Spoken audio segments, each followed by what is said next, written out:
El nervio facial va a representar el séptimo par craneal. También es un nervio mixto. Va a dar la motricidad de la cara y parte de la cabeza. Bueno, la cabeza en general. Tiene un origen real y un origen aparente. Nuevamente, origen real donde nace a nivel del sistema nervioso central. En este caso, a nivel del puente, de una sustancia reticular gris. Y un origen sensitivo, el ganglio geniculado. La rama sensitiva del facial es el nervio intermediario de Reinhardt. Bien. Y va a emerger por el surco bulbopontino o bulbo continuo, que se encuentra bulbo de bulbo raquídeo o médula oblongada y pontino de puente o protuberancia, es decir, entre la unión del puente y la médula oblongada. ¿Queda claro? Específicamente en la fosita lateral del surco bulbopontino. ¿Ya? Va a tener un trayecto desde el surco bulbopontino, va a tener un trayecto intrapetroso, porque se va a introducir por el cuadrante antero superior del conducto auditivo interno. En su trayecto intrapetroso va a formar una serie de codaduras, es decir, de segmentos. La inicial es oblicua, mide de 3 a 4 milímetros. La de medio es horizontal, mide 1 centímetro.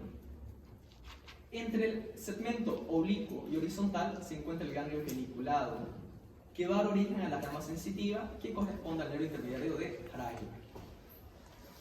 Y el segmento más largo, el segmento vertical o acodadura vertical, mide 15 milímetros. El nervio facial va a abandonar el cráneo por un agujero, por el agujero estiglomastoideo.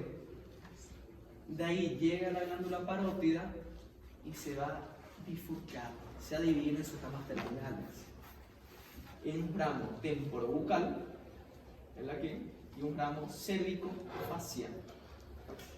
El temporobucal va a dar inervación motora a todos los músculos superior al orificio bucal. Y el cérvico-facial a todo el músculo inferior al orificio bucal. Acá tenemos la glándula parótida.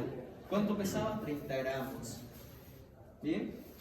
Va a tener un conducto principal, el conducto esteno-estense, que va a perforar el músculo bucinador o de los trompetistas y termina a nivel del segundo molar superior y algunas veces a nivel del tercer molar. Les digo eso porque es muy importante. Se suele preguntar, ¿el conducto esteno desemboca a nivel del segundo molar superior? ¿Verdadero o falso? Verdadero. ¿Bien? Ramos terminales, temporofacial y cérvico-facial. El ramo temporofacial y cérvico-facial siempre se van a comunicar a través de una comunicación paraductal. ¿Ya? Si yo les pregunto, ¿cómo está comunicado el nervio temporofacial y el ramo cérvico-facial? ¿Qué me van a responder? Comunicación paraductal. ¿Ya? Asimismo, el ramo temporofacial se va a comunicar con el nervio aurículo-temporal y con el ramo cérvico-facial. Y de ahí va a sus ramas. Ramos frontales y palpebrales, ramos temporales, ramos cigomáticos y ramos bucales superiores. El ramo cérvico-facial se va a comunicar con el nervio auricular mayor, rama del plexo cervical. Cuando entremos a cuello, vamos al plexo cervical. ¿Bien? ¿Qué era un plexo nervioso? La serie de anastomosis que sufre un nervio periférico antes de su distribución periférica. Va a dar 3 ramas: ramos bucales inferiores, el ramo marginal de la mandíbula o nervio de Jaffe, ¿ya? También se lo conoce como nervios mentonianos, y el ramo cervical para el platisma o para el cutáneo del cuello. Va a inervar al músculo platino. En todo su trayecto, tiene un trayecto intrapetroso y extrapetroso, ¿cierto? En el trayecto intrapetroso va a haber 6 ramas colaterales. Entre ellas, el nervio petroso mayor. Este nervio es muy importante, ya que me va a constituir o va a ayudar a formar el nervio ovidiano o del conducto pterygoideo. Bien, este nervio va a estar siendo formado por la anastomosis o unión del nervio petroso mayor del nervio petroso profundo, que es rama del nervio timpánico y acoxón, rama del glosofaringeo, y con filete simpático del plexo carotídeo interno. El nervio se forma, ¿no? El nervio del conducto pterigoideo, ovidiano, pasa por el agujero rasgado o agujero rasgado anterior, o también conocido como foramen lacerum, que se encuentra formado por la articulación del temporal y el esfenoides. Se introduce por el conducto pterigoideo de las apófisis pterigoides del esfenoides y va a llegar o va a perforar el ganglio esfenopalatino de Meckel. Se suele preguntar, ¿el nervio del conducto pterigoideo perfora el ganglio? Ustedes ponen ganglio esfenopalatino de Meckel. ¿Queda claro? Y va a inervar la mucosa buconasofaringea y la glándula lagrimal. Luego vamos a tener un ramo comunicante con el plexo timpánico, que se van a unir con el nervio petroso menor, ramo también del nervio timpánico y acoxón. Este nervio timpánico y acoxón es rama del glosofaringeo, ¿ya? Y va a perforar el ganglio óptico de árbitro, óptico, sin la P por si acaso. Luego tenemos el nervio estapedio, es motor, inerva el músculo estapedio o del estribo. El nervio cuerda del tímpano, que se van a unir con el nervio lingual y va a dar denervación sensitiva de la porción anterior o bucal de la lengua. Asimismo, va a dar denervación secretora de las glándulas lingual y submandibular. Bien, de la glándula parótida es el nervio glosofaringeo y el nervio auriculotemporal. ¿Queda claro? Luego va a dar un ramo comunicante del nervio vago. Cuando ustedes digan ramo comunicante, significa que hace una comunicación con ese mismo nervio, el nervio facial con el nervio vago. Asimismo, va a dar un ramo sensitivo del conducto auditivo externo, recoge la sensibilidad del oído externo. ¿Queda claro? Ya tenemos ramas colaterales intrapetrosas, por lo tanto tenemos que tener unas ramas colaterales extrapetrosas, fuera del peñasco, que son 4. El nervio auricular posterior, que va a dar la sensibilidad de la parte posterior de la oreja y la inervación motora de los músculos rudimentarios de la oreja.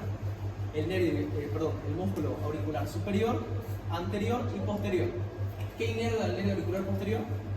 A los músculos rudimentarios de la oreja. Auricular anterior, posterior y superior. Va a existir también un ramo comunicante con el glosofaringeo. Al existir la comunicación en varios nervios se llega a considerar asas.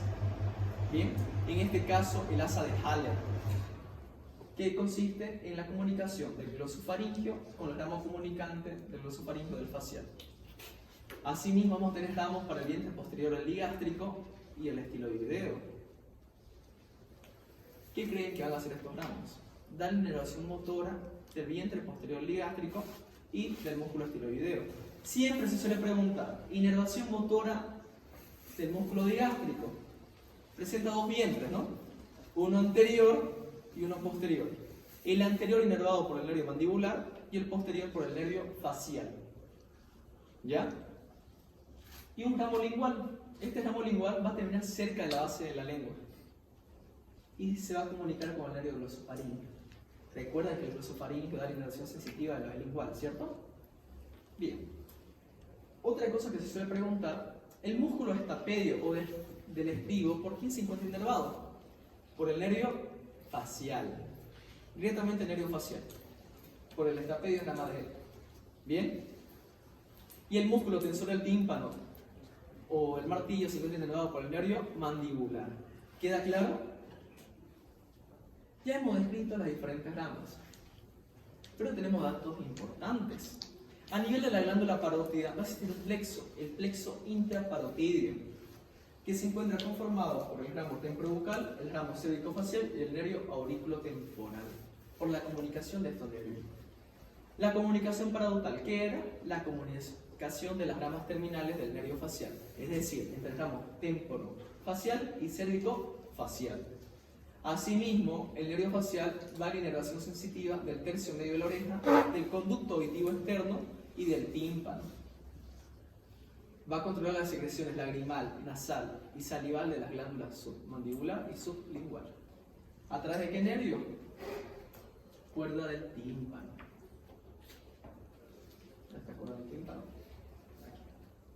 ¿Queda claro? Algo muy importante. Todos los músculos de la cabeza inervados por el nervio facial.